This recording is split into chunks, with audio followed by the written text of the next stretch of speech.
Thanks for joining us on Chicago Tonight. I'm Brandis Friedman. Here's what we're looking at. Charges dropped against the Broadview Six and no special prosecutor for ICE agents. This is reimbursing people that were horribly treated. It's anti-weaponization. Questions over the legality of President Trump's $1.8 billion anti-weaponization fund. She's an animal in this room. The person behind this mask is they're aching to be her in real life. And meet a young Chicago woman hoping to someday take her professional wrestling skills to Mexico. First off tonight, a federal grand jury has indicted another Chicago man related to an Operation Midway Blitz incident. Federal prosecutors say 21-year-old Diego Emmanuel Reyes allegedly rammed his SUV into the rear of a truck driven by an Immigration and Customs Enforcement agent in the Brighton Park neighborhood. They say this video shows Reyes using his car to push the ICE agent's car forward before speeding off. The incident happened in the same neighborhood, and on the same day, a Chicago woman, Marimar Martinez, was shot 5 times by an immigration agent. Higher fuel prices have led to higher airfares, but that is not stopping the more than 2 million passengers expected to pass through Chicago airports this holiday weekend.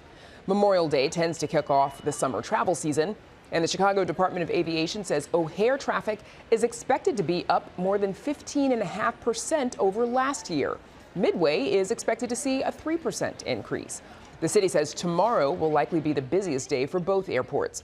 All of this despite airfares being nearly 21% higher in April than a year earlier. That's according to the latest Consumer Price Index. And Chicago's beach season officially begins tomorrow as Memorial Day weekend again ushers in that unofficial start to summer. Beaches will be open daily from 6 a.m. to 11 p.m. with swimming allowed only when lifeguards are on duty from 11 a.m. to 7. This summer, city officials have taken extra steps to enforce paid parking. New gates and license plate readers have been installed at several lakefront lots to make sure drivers pay up. Chicago-born rapper Common and local indie rock band Beach Bunny will headline this summer's Taste of Chicago festival. Also set to perform are reggae artist Original Coffee, R&B legend Babyface, and Mexican pop star Julieta Venegas. The Taste is returning to July for the first time in 3 years after being moved to September because of the NASCAR Chicago street race. City officials say this year's event will expand from 3 days to 5 and feature 39 more food vendors than last year, with about 38% of vendors making their Taste of Chicago debut. And there's more Chicago Tonight coming up, but first we want to share details about a special upcoming event. You're invited to join us for a WTTW News town hall about police community relations in Chicago. It's on Tuesday, May 26th at 6 p.m. at Talia Hall in Pilsen. You can reserve your free tickets at WTTW.com/events. Tickets are limited, so sign up today. Again, WTTW.com/events, and we will see you there. Up next, a whirlwind day in Chicago area courts. Our Matt Masterson joins us next to break it all down for us. Chicago Tonight is made possible in part by the Alexandra and John Nichols family, the Polk Brothers Foundation, and the support of these donors.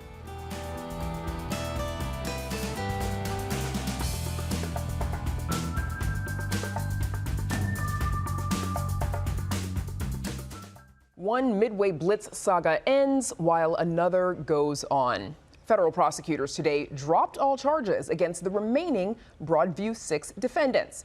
Separately, a Cook County judge will not appoint a special prosecutor to investigate alleged misconduct by federal immigration agents. But the door is still open for local law enforcement to collect evidence. WTTW News reporter Matt Masterson joins us now with more. Matt, why did feds drop all the charges in the Broadview Six case? Brandis, it was really a stunning day at the Dirksen Federal Building today. Prosecutors' conduct, or rather misconduct, before the federal grand jury that indicted these initial 6 Broadview defendants, that's what led to the dismissal today.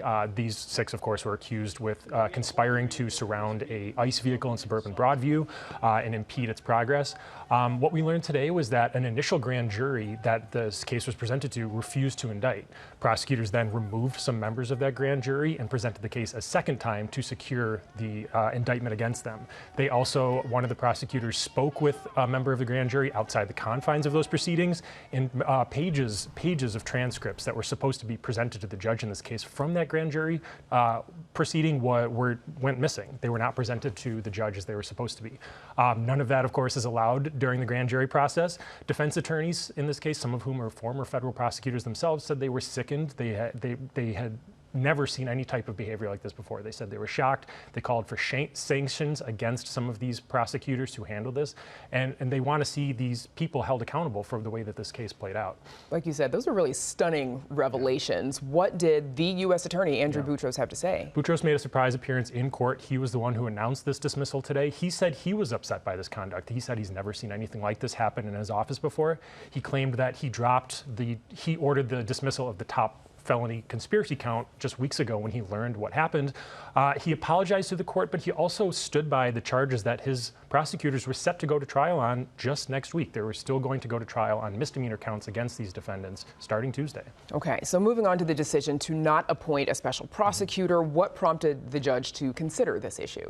There was a petition filed by 400 elected officials, attorneys, community organizers who demanded a special prosecutor be brought in after State's Attorney Eileen O'Neill Burke has refused, they say, to bring any charges in federal ICE cases stemming from Operation Midway Blitz.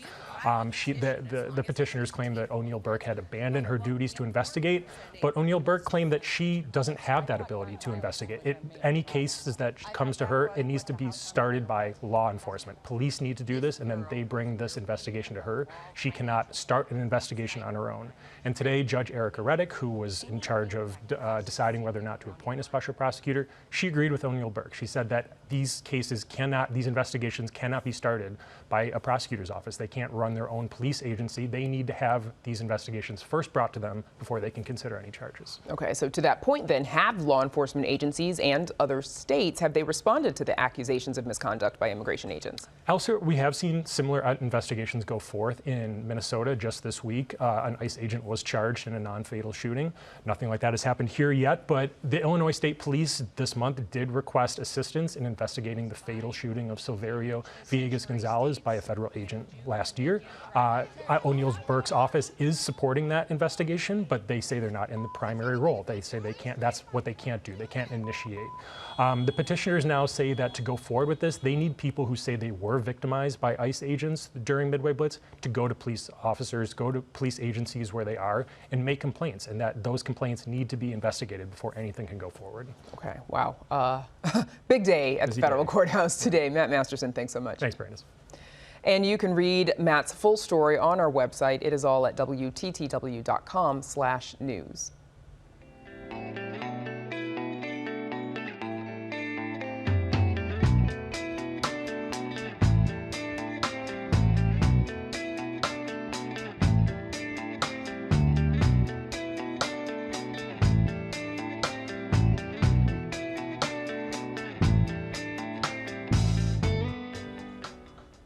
A vote today on a major immigration package was paused by Senate Republicans over news of President Trump's $1.776 billion IRS settlement fund. The so-called anti-government weaponization fund was created following a lawsuit that President Trump and two of his sons filed against the IRS after their financial information was leaked. The fund is dedicated to those who have been supposedly wronged by the Department of Justice, and Trump alluded to giving the money to political allies, including those who participated in the January 6th insurrection. But it has experts and Congress members raising eyebrows. Joining us now are Harold Krent, professor at Chicago-Kent College of Law and author of the book Presidential Powers, and Jordan Gans-Morse, associate professor of political science with a focus on corruption and authoritarian institutions at Northwestern University. Gentlemen, welcome. Thanks for joining us. Thank you. Our pleasure. So, Harold Krent, I want to start with you because the New York Times is reporting that this settlement happened just days before a federal judge was set to rule on the legitimacy of the Trump's lawsuit over the IRS. Can you break down that original lawsuit that the Trumps filed? So the lawsuit was filed because personal information in tax returns, which are not supposed to be released, were released inadvertently by the IRS. They traced it to an independent contractor, so not an employee of the IRS who, without authority, leaked that information to the New York Times and Politico illegally. Indeed, that individual is facing jail time, I think for 5 years in jail. Nonetheless, the president and his sons sued the IRS for this failure to keep his information confidential. The lawsuit was a long shot. It had very little to go on because the mistake was not made by the IRS, it was made by this independent contractor, and he waited too long to sue, so it was probably out of time. The statute of limitations had run. So the question is, now sets up, is this settlement bogus? Is this a settlement of a lawsuit that had no legs to stand on, or is this really a legitimate settlement of a suit, in which case he would be authorized to tap into the Department of Justice judgment fund in order to pay it? And that was like a $10 billion lawsuit, wasn't it? Like, also a bit strange, the president to sue his own government.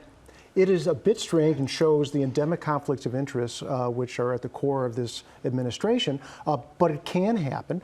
And in this case, it's even become worse, of course, as you could see by laying out the information. He calls for this anti-government weaponization fund, a sweet $1.76 billion. Yes. And as in 1776, 1.776. Absolutely.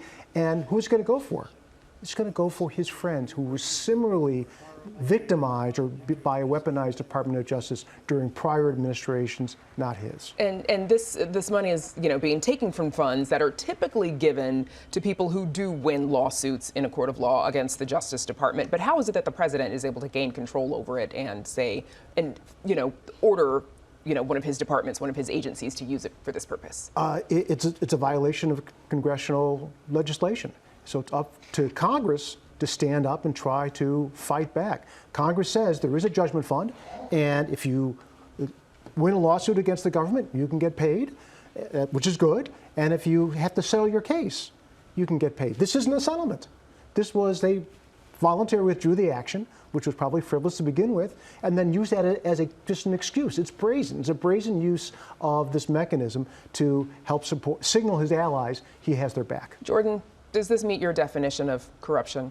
Absolutely. I think the way political scientists usually think of corruption is the abuse of public office or materials or resources for private gain or political gain. And clearly for political gain, given that this is going to be money that's controlled by people who have a strong alliance with Trump and is going to be used in ways that help him politically, that alone makes it corruption. To the extent that there's additional measures that perhaps shield Trump and his family from additional sorts of any sort of that allow them to violate tax law, that would also be personal gain that he's going to get from this. So in multiple ways, this looks like corruption to me.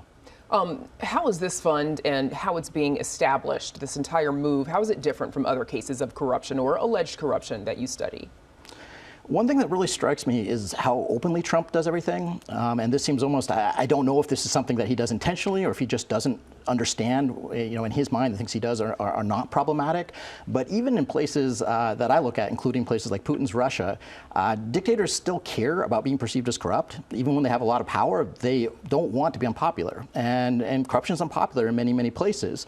And so somebody like Putin, to the extent that he's doing various corruption schemes, tries to keep them somewhat quiet. Trump just does them right in front of us, which creates sort of a conundrum. And has a press conference about it. Yeah, that's right. and it creates somewhat of a conundrum because, part of you looking at that goes, well, if it's so bad, he wouldn't just do this out in the open. But it really is that bad, and he's just doing it right in front of our faces, which is really unusual. Could that burn him later on, if that is the case, if this is corruption and it is found to be so? I would like to say yes, but we've seen Trump defy the laws of political gravity over and over and over again, to the point where any sort of guess like that seems like wishful thinking, given that many, many things that would have sunk any other politician in just about any political system have just not hurt Trump, at least not with his base. Harold, are there any legal safeguards to rein this in? Well, let me just answer a different question first. I mean, I think this is corruption, but I think this goes deeper than corruption. Because if you take this in conjunction with the pardons given out to the January 6th insurgents, what you see is a message that Trump is sending. I have your back. If you do my bidding, even if it's illegal, if you go out and riot, if you go out and attack a policeman, if you go whatever, as long as you're doing it in my overthrow the government, in my service, I will pardon you, I will give you money, I will compensate you. So look what may happen at the midterms. That's my fear, that the message will be received in that way, as people will say, hey, this president is giving us a signal to go and be violent. That's the risk. So it seems like Congress is reacting today, although they're going out of town now for the Memorial Day weekend. But it sounds like there were some concerns from even Republicans about, about passing their Homeland Security package. Yet this is happening out in the open, as we've discussed. Is Congress likely to get involved in pressuring the president or to cancel this fund even during a midterm year? It might. Let's hope. This is a violation of Congress's appropriations power. This is taking the judgment fund and using it for personal purposes, violates a whole raft of federal laws. There's also lawsuits, long shot lawsuits. There's already been one filed. The problem with the lawsuit is you have to have someone who's been injured by this. And you have to sort of say that because of the president giving out money to his friends, I will likely be affected poorly because I'm more likely to get beaten up, I'm more likely to be investigated or something like that. So that's it's a long road to go into court. The better option and the more direct is what may happen in Congress is to say, President, you've gone too far. This is not what the judgment fund's about. We don't like what you're doing here, and we're going to withhold legislation that you want until you change and cancel what you've done. Jordan, the Republican Senate, as we mentioned, they paused a vote on the immigration enforcement package. How is this impacting the GOP's leverage with Democrats in negotiating? I would think that Democrats are happy to finally see at least some GOP support for reining in Trump. But again, as I said before, we simply have seen Trump operate in a different political universe. And we've also just seen a number of primary elections where Trump's power is still really, really visible to Republicans. And if you go against him, it's really clear what he can do to politically harm you. So I'm cautiously optimistic that Republicans are speaking out, but we'll have to see where things really go. Harold, two officers, as you mentioned, who were defending the Capitol on January 6th, they are suing to block the funds from being given out to those people who participated in the insurrection. Is that the long shot that you were speaking of? And why is that a long shot? They have to show individuated injury under our laws now to go into court and get to trigger any kind of judicial consideration. And they have to show that because of this fund being given out to Giuliani or whomever, that they will more likely face some kind of injury in the future. That's a lot of attenuation, a lot of speculation between giving out money to the January 6th protesters or insurgents and the fact that something may happen in the future. It could happen, and a court could say, it's more likely to happen to cops than to happen to somebody else to have this kind of injury, and therefore open the courthouse doors to consider it. But there's a lot of steps to go through before the court can be comfortable with taking on this case. Jordan, as we mentioned, you study authoritarian governments in other countries, yet you say we're not there yet. How would you describe Trump's playbook and where we are in that playbook? I think Trump himself certainly exhibits many characteristics of somebody who's an authoritarian leader. He would like not to be bound by constraints, and we know that he openly admires authoritarian leaders. In terms, though, of America's system as a whole, we still have had, up to this point at least, free and fair elections. And until that is violated, we still, I think, are in a democratic system, but one that is under a lot of pressure. And this is just one more example of that, just to name a few things, and some of it already been mentioned. But this is just showcasing the lack of autonomy of the Department of Justice at this point. It's also showcasing the breakdown and separation of powers, as mentioned in terms of the usurpation of Congress's power of appropriation and the purse. And it's also really raising serious concerns about supporting and encouraging political violence, as was just mentioned. Okay, and you mentioned, free and fair elections. We've got one coming up. Some primaries are still happening. We had some earlier this week, and of course the midterms in the fall. So we'll be watching it all. Harold Krent, Jordan Gansmore, thanks to you both for joining us. Thank you. Good to see you. Up next, how women are literally fighting norms in Mexican professional wrestling. But first, a look at the weather.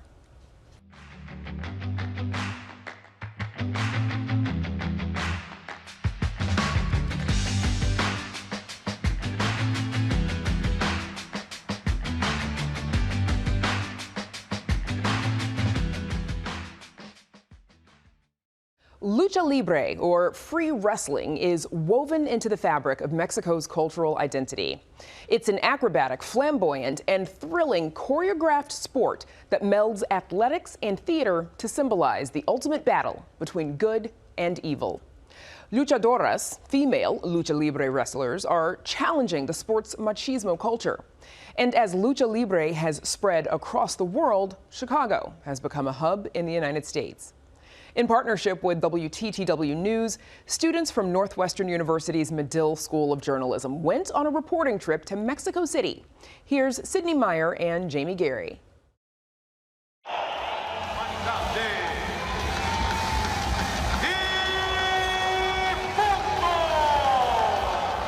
Lucha libre is woven into the fabric of Mexico's cultural identity. Acrobatic, flamboyant, thrilling. The sport's a choreographed dance of athletics and theater, a battle between good and evil. Arena Mexico is called the Cathedral of Lucha Libre, which makes Mexico City the Vatican. So then it's no surprise that these spaces are also totally male-dominated. But luchadoras challenge this machismo, thriving in spaces few women are found. Meet Dulce Luna. Sé que cuando piso un ring, Dulce Luna se transforma. Y dentro del personaje, pues soy una persona extrovertida, no me da miedo la gente, hago cosas que como persona no las haría.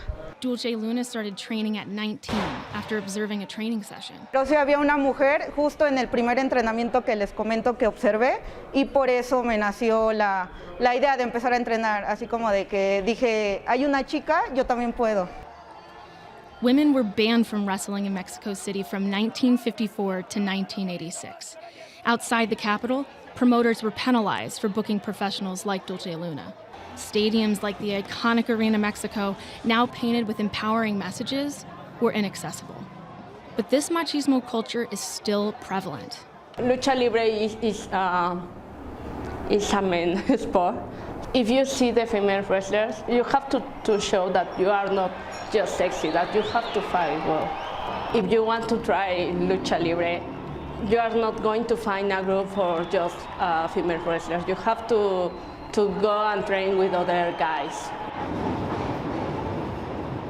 The Mexican people have taken lucha libre global, and Chicago's become a hub in the United States. A Mexican-American in the second city, Lady Tigres doesn't just train with men. She competes against them, embodying the strength of luchadoras back in Mexico. To me, when you wear a mask, it changes who you are. Once you get out those curtains, you're not the person who you are behind them. You're the person with the mask. I feel like I'm this ferocious feline from the jungle who's willing to pounce and attack or chew up anyone in a heartbeat. She's an animal in this ring. The person behind this mask is like aching to be her in real life. Lady Tigres grew up watching lucha libre with her dad, who immigrated to the United States from Mexico. Seeing other plus-size luchadoras thrive despite pressure to be small and sexy inspired her to start training herself. I'm a big girl, wrestling other little petite girls. This gives me an advantage. I do a lot of power moves, like a lot of body slams, power bombs, clotheslines. My signature move is the spear. It made me feel comfortable in who I am, not just in the ring, but outside the ring. What's your dream as a wrestler? Hopefully reach Mexico one day. Mexico is mi país, whether I'm born there or not. For me, I think represents every part of the story of Mexico. Not just a lucha libre, just it's a part of the evolution of the country. From Northwestern Medill and WTTW, this is Sydney Meyer and Jamie Guerra.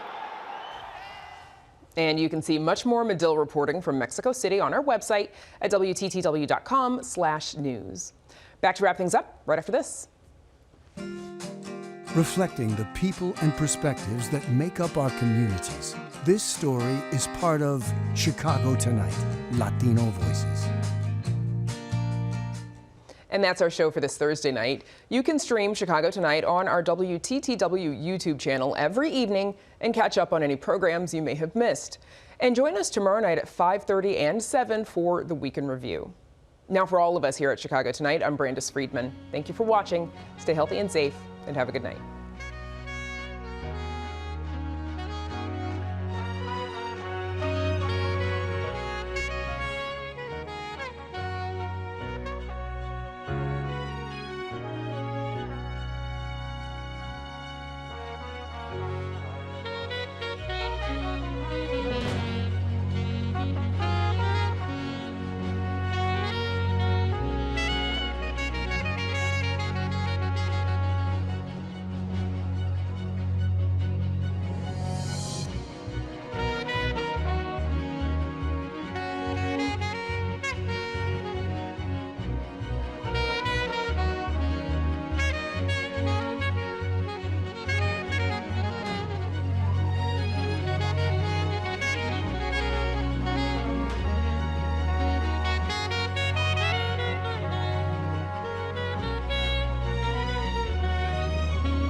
Closed captioning is made possible by Robert A. Clifford and Clifford Law Offices, a Chicago personal injury and wrongful death firm that serves the needs of clients in the Chicago area and throughout the nation.